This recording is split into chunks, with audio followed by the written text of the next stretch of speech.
Long before written language carved memory into stone and ink, long before empires rose and collapsed under the weight of ambition, there existed a quieter world, one without names, without recorded kings, without borders drawn on maps.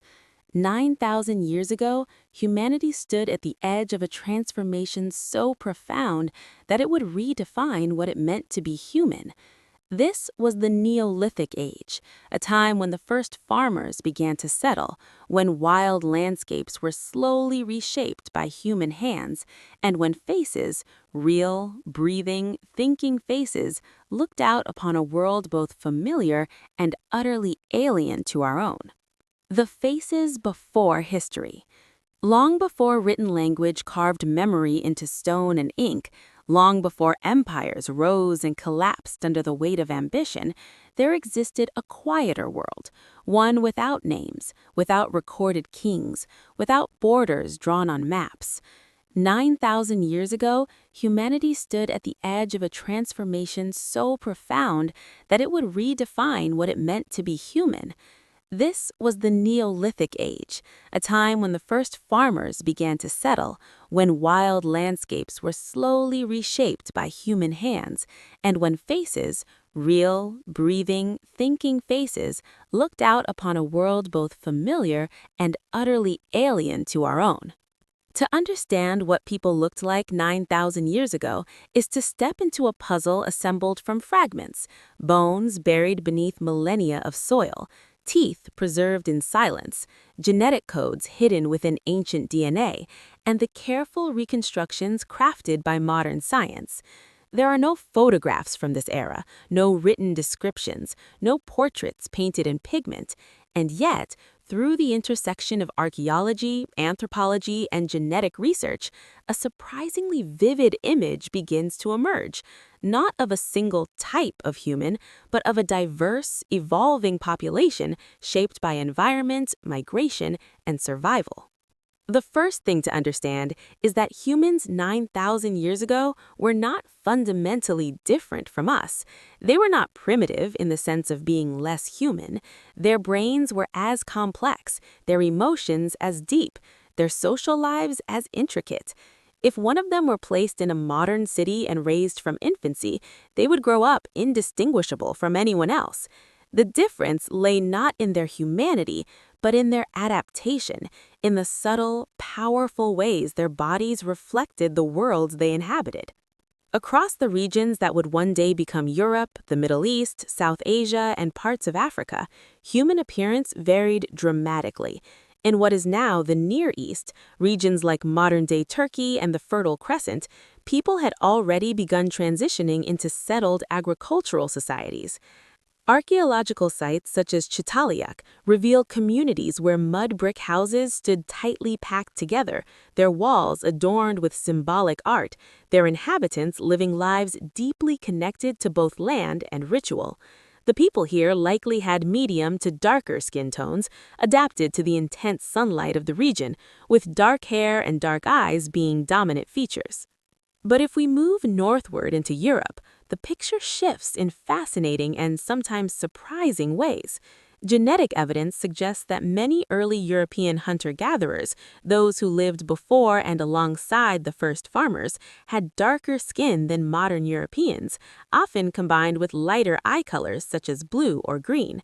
This combination, which may seem unusual today, was a product of evolutionary pressures that had not yet fully shaped the modern spectrum of human pigmentation. The lighter skin tones commonly associated with Europe today would not become widespread until thousands of years later, influenced by changes in diet, sunlight exposure, and genetic adaptation. Their faces, reconstructed from skulls found in ancient burial sites, reveal features both familiar and subtly distinct. The structure of the skull itself, slightly more robust in some populations with pronounced brow ridges in certain regions, speaks to a life that demanded physical endurance.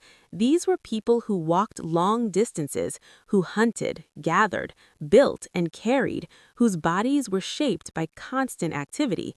Their teeth, often worn from a diet that included coarse grains and unprocessed foods, tell stories of meals very different from our own. Hair texture and color varied depending on geography and ancestry, though dark hair was far more common globally than it is today.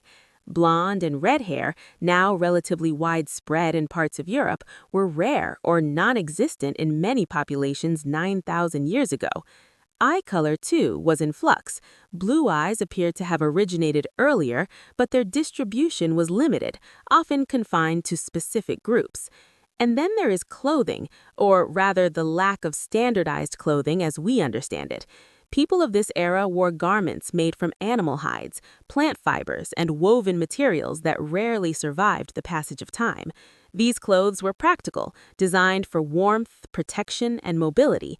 In colder regions, layered furs and skins would have been common, while in warmer climates, lighter coverings or minimal clothing sufficed. Ornaments, however, were surprisingly significant.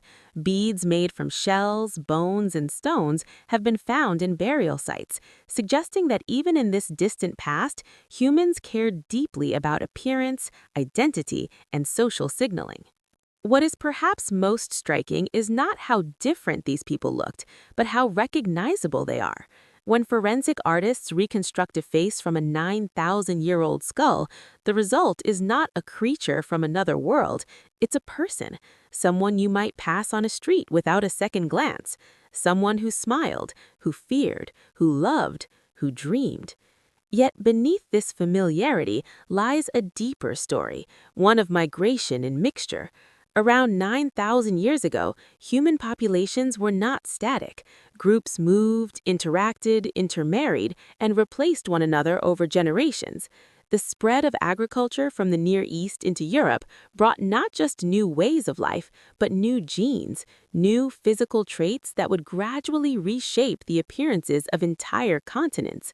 The faces of 9,000 years ago were not fixed. They were part of an ongoing transformation, a living reflection of humanity in motion.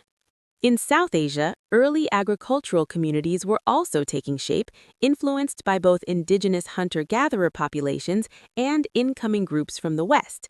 The genetic landscape here was complex, resulting in a wide range of physical appearances, even within relatively small regions.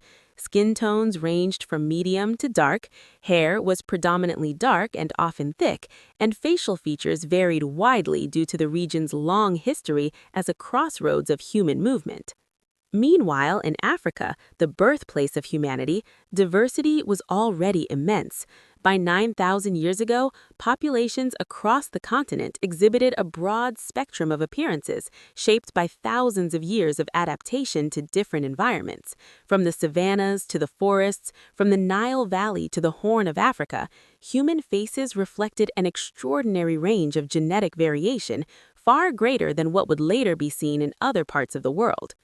And yet, for all this diversity, there were unifying traits. The human body, regardless of region, was built for survival in a world without modern technology. Muscles were lean and functional, shaped by daily labor rather than exercise routines. Skin bore the marks of sun, wind, and time. Hands were calloused, eyes alert, senses finely tuned to an environment where awareness could mean the difference between life and death. This was humanity in its raw, unfiltered form, not primitive, but foundational.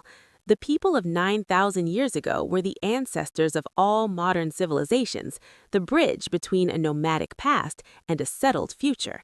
Their faces, reconstructed from the silence of history, remind us of something simple and profound, that beneath the layers of time, culture, and technology, we are not so different from those who came before us. And as we continue this journey, the question will deepen, not just what they looked like, but why they looked that way. What forces shaped their features? How did climate, diet, and migration sculpt the human face over thousands of years? And what can these ancient faces tell us about ourselves? To be continued. Comment now and subscribe.